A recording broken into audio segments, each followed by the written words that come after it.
des points d'appui.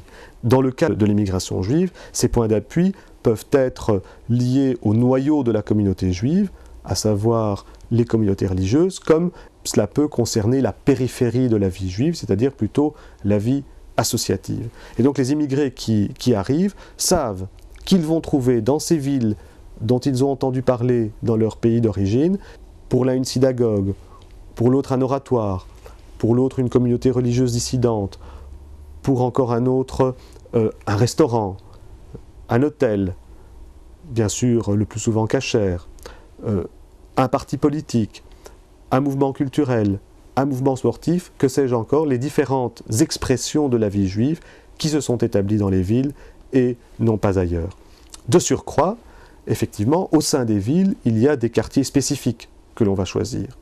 Des quartiers spécifiques qui sont le plus souvent organisés près de ces nœuds économiques essentiels parce qu'ils jouent un rôle fondamental dans le développement de villes et de nos pays au XIXe et dans la première partie du XXe siècle, ce sont les gares. Et donc ces immigrés vont choisir les gares. C'est de là qu'ils vont pouvoir exercer leurs activités itinérantes quand ils sont, parce que c'est le cas de beaucoup d'entre eux, colporteurs, marchands, ambulants, ou quand ils sont simplement commerçants mais qu'ils doivent aller s'approvisionner quelque part en marchandises. Ce sont les quartiers autour desquels ils vont trouver toute une série d'opportunités. Ces hôtels de voyageurs, ces hôtels pour immigrants, qui sont le premier lieu où l'on va s'établir pendant quelques jours, quelques semaines, quelques mois, en attendant de trouver une solution plus définitive. Donc tout s'organise autour des gares. À Bruxelles et à Anvers, c'est tout à fait caractéristique. Les quartiers juifs, jusqu'au lendemain de la Deuxième Guerre mondiale, et à Anvers c'est encore le cas pour une bonne partie aujourd'hui, les quartiers juifs s'organisent autour de la gare du Midi, à Bruxelles, et de la gare du Nord. Ce sont les communes de Schaerbeek, de Saint-Josse et de Bruxelles qui sont concernées. Autour de la gare du Midi, ce sont les communes de Bruxelles et d'Anderlecht et Saint-Gilles. À Anvers, ce sont bien sûr les quartiers autour de la gare centrale d'Anvers, qui sont jusqu'à aujourd'hui encore le cœur de la vie juive anversoise. Et il n'est pas étonnant qu'à Bruxelles, où l'ascension sociale de la population juive a été assez forte, surtout au lendemain de la Deuxième Guerre mondiale, eh bien ce soit d'autres catégories d'immigrés qui aient choisi ces terrains qui avaient été abandonnés par les générations précédentes de l'immigration. Nous sommes arrivés un soir à la gare du Nord. Il pleuvait à verse, comme très souvent en Belgique, évidemment. Et nous nous sommes installés dans un petit hôtel des environs de la gare du Nord parce que nous n'avions aucun lieu de résidence. Nous y sommes restés à peu près 8 ou 10 jours. Mes parents ont immédiatement trouvé à Schaerbeek un appartement meublé où nous nous sommes installés. C'était à l'avenue Rogier, c'était très agréable comme appartement, chez des gens charmants. Et c'est là que nous sommes restés pendant 2 ans, le temps d'avoir d'abord les papiers pour pouvoir résider définitivement en Belgique, et pour pouvoir ensuite s'installer, avoir un appartement en nous, acheter des meubles, etc., etc. J'ai aussi un souvenir absolument extraordinaire. Le train arrivait le soir et il y avait encore à ce moment-là, devant la gare du Midi, comme devant d'autres gares sans doute, des marchands de fruits. Et j'ai vu sur l'étal, pour la première fois de ma vie, des bananes et des oranges. Et j'ai mangé à ce moment-là, quand je suis arrivé à Bruxelles, j'ai mangé la première orange que j'ai mangée dans ma vie. Et puis, mon père avait loué à la rue des Flandres, à côté de la maison Bellone. Vous voyez, juste à côté, il y avait une petite maison, grande comme un mouchoir de poche, 3 mètres de largeur de façade, je crois, tout en hauteur, avec une chambre par étage, une cour à l'arrière avec une pompe. Et alors, il avait loué cela avec des amis également immigrés de la même petite ville polonaise que nous. Eux aussi, ils avaient des enfants. Ils habitaient à l'étage à 4 dans une chambre et nous habitions à 6 dans une chambre.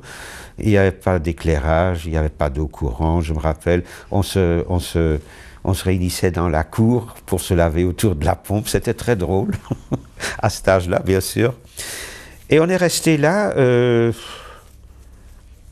peut-être 3 mois, je crois, ou 4 mois. J'ai commencé d'ailleurs d'aller à l'école primaire, près de la rue de Flandre, dans une petite rue de la Pitié, je crois.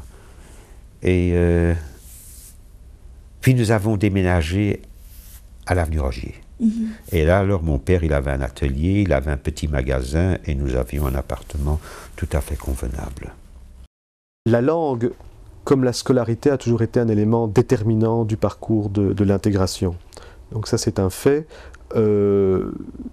L'école a toujours joué le rôle de levier dans l'intégration des immigrés. Au XIXe siècle, les autorités juives, le consistoire central, les communautés jouent un rôle très important comme vecteur de l'uniformisation linguistique.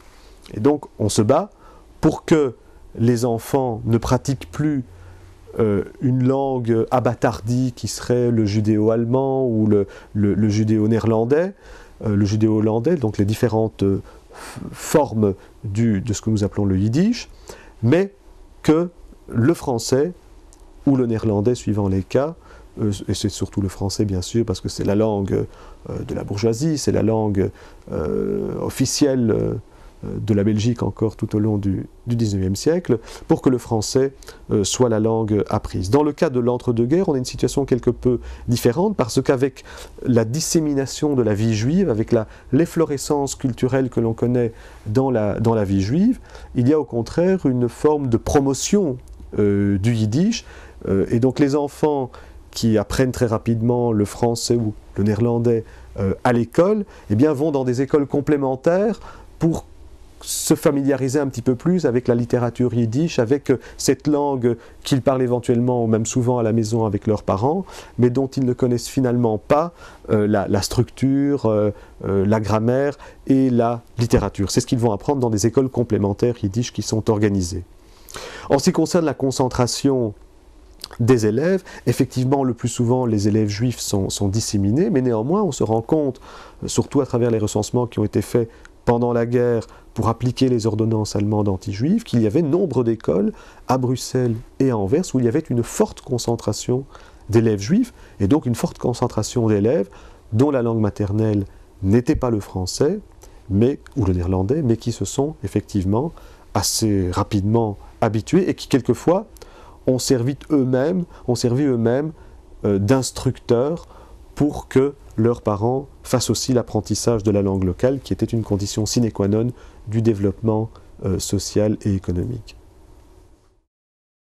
Au point de vue école, j'ai été au début de ma scolarité un très très mauvais élève, pour la raison suivante, parce que je ne parlais que le yiddish. Je ne m'en rendais pas compte naturellement, je ne parlais que le yiddish. Et à l'école, on m'avait surnommé le flamand, parce que les enfants, naturellement, ne voyaient pas, ne comprenaient pas ce que je racontais comme charabia, et pour eux, je devais être un flamand.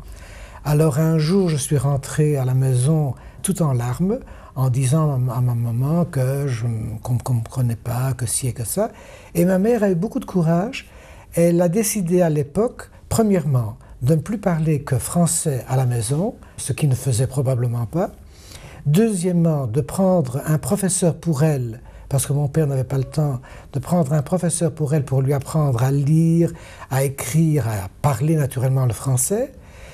Et ensuite, comme j'étais rentré en première année et où j'étais, je ne sais pas moi, le 21e sur 22 élèves, parce que le 22e était toujours malade, on a pris un professeur pour moi aussi. Et bon, en deuxième année, je me suis débrouillé très bien et j'ai été ce qu'on appelle un élève très convenable, un bon élève par après. À la maison, on parlait yiddish, oui. Très peu le polonais, baragouinait quelque part. L'allemand également, parce que Königsitte, donc, c'était la Haute-Silésie. Cela appartenait à l'Allemagne et c'est après la guerre que l'Allemagne ait perdu la guerre de 14-18 que cette partie de la Haute-Silésie a été rattachée à la Pologne. Mais la population parlait l'allemand. Je garde les souvenirs, bien sûr, de la période où, entre 0 et 5 ans, j'ai vécu à Königsütte. Et on parlait l'allemand, mes parents parlaient l'allemand, mais surtout le yiddish. Moi, j'ai acquis l'allemand parce qu'enfin, bon, j'avais des amis dans la rue, on parlait l'allemand, ce n'était pas seulement le yiddish. Mais on parlait exclusivement le yiddish à la maison. Par contre, mes frères ont fait des études à Königsütte. Ils ont commencé à faire des études et eux parlaient un petit peu le polonais. Oui. Et après votre arrivée en Belgique, ça a changé? Vous avez continué à parler yiddish à la maison ou bien? Non. Très rapidement, le français est devenu la langue dominante. Pourquoi? Parce que moi, j'ai commencé à aller à l'école, ma sœur est allée à l'école et mes 2 frères sont allés à l'école. Bien sûr, entre nous, nous parlions français et quelque part, c'est devenu la langue véhiculaire, mais souvent, mon père ou ma mère nous répondait en yiddish. Il se fait aussi que très rapidement, moi je suis entré dans une organisation sioniste et là aussi on parlait le yiddish. On parlait français bien sûr puisqu'on allait à l'école, mais on parlait encore par appartenance, on parlait le yiddish entre nous. Mais à la maison essentiellement c'était le yiddish. Oui. Jusqu'à l'arrivée en Belgique. Même au-delà aussi, je dirais que strictement dans la maison, on parlait yiddish, mais le français devenait de plus en plus envahissant. Oui. Puisque nous rapportions le français de l'extérieur et quelque part on l'a imposé à nos parents et comme eux ça les arrangeait quelque part aussi de connaître un peu la langue française, surtout mon père qui avait un petit magasin et qui était en contact avec la clientèle belge, il fallait donc quelque part qu'il se débrouille. Donc c'était un français balbutiant à l'intérieur, un français courant avec mes frères et sœurs, et de yiddish très souvent qui intervenait dans les échanges de tous les jours. La situation aujourd'hui, depuis quelques années, est que l'acquisition de la nationalité belge a été grandement facilitée. Elle a été facilitée pour différentes raisons.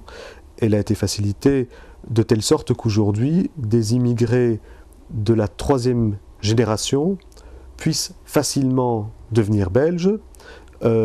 Et dès lors, cette acquisition de la nationalité belge, qui est finalement le mode d'intégration des immigrés sur le plan juridique que l'on a choisi en Belgique, se fait de manière relativement automatique et ne constitue plus tellement, pour ceux qui demandent à obtenir cette nationalité belge, donc les personnes de la 1re, de la 2e ou de la 3e génération, ne représentent plus réellement, sauf peut-être pour quelques-uns, une sorte d'accomplissement, une sorte de moment symbolique essentiel de leur vie d'étranger ou d'enfant ou de petit-enfant d'étranger dans un pays comme la Belgique. De surcroît, beaucoup de ceux qui aujourd'hui acquièrent la nationalité belge ont gardé un rapport quelquefois assez fort avec leur pays d'origine ou le pays d'origine de leurs parents ou de leurs grands-parents. Pour les immigrés juifs qui sont arrivés en Belgique, et l'essentiel, on le sait, est arrivé avant les années 60, l'intégration se faisait d'une autre manière. L'intégration se faisait par le biais de la vie sociale, de la vie économique, mais néanmoins, l'acquisition de la nationalité demeurait un moment symbolique très fort. Dans l'imaginaire de ces migrants d'origine juive, dans leur témoignage, on le sent très fort. L'acquisition de la nationalité, le jour où l'on reçoit sa carte d'identité de Belge, c'est un moment important, une étape fondamentale dans la vie, c'est le sésame pour une intégration véritablement définitive. Et donc là, on se rend compte qu'il y a effectivement des différences fondamentales. Différences d'autant plus fondamentales que, à certaines époques, l'acquisition de la nationalité a été rendue fort difficile. Quand on interroge beaucoup de ces immigrants juifs qui étaient des militants de gauche, dans les années 40, 50, 60, en raison de leur militantisme de gauche, il leur a souvent été fort difficile d'obtenir la nationalité belge parce qu'on les soupçonnait de ne pas être fidèles à la patrie, parce qu'on les soupçonnait d'être des agents de la subversion, d'être plus proches de l'Union soviétique par exemple que de la Belgique dans le cas des militants communistes, et il y en avait beaucoup dans les rangs de la communauté juive. Et donc l'acquisition de la nationalité était un parcours semé